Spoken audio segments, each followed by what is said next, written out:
महानगरपालिकेच्या समाज कल्याण विभागाद्वारे शहरातील महिलांना स्वयंरोजगारासाठी कौशल्य विकास योजनेअंतर्गत निविदा प्रक्रिया न राबविताच ठेका कसा दिला असा प्रश्न करत या विषयांबाबत पारदर्शकतेने सभागृहाला माहिती द्यावी अशी मागणी स्थायी समिती सदस्य किरण गामणे दराडे यांनी केली आहे।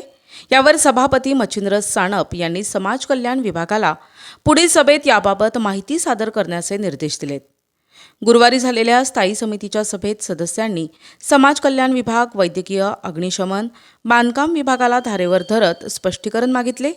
समाज कल्याण विभागाकडून सुमारे 15,000 लाभार्थ्यांना 21 प्रकारच्या कोर्सेसचे प्रशिक्षण दिले जाते।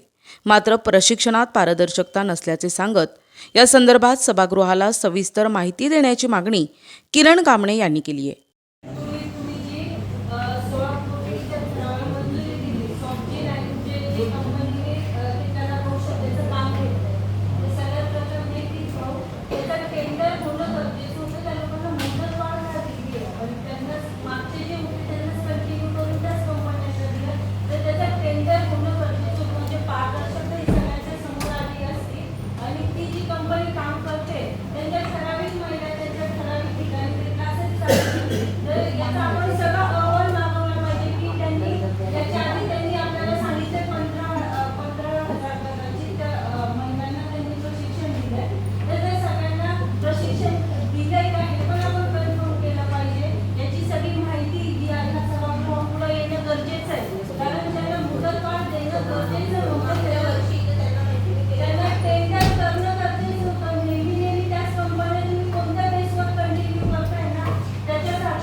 आरोग्य विभाग, नाशिक रोडचे बिटको रुग्णालय, इंदिरा गांधी, सातपूर, मोरवाडी, झाकीर हुसेन आदी रुग्णालयातील साफसफाईचे काम ठेकेदाराकडून करून घेत आहेत।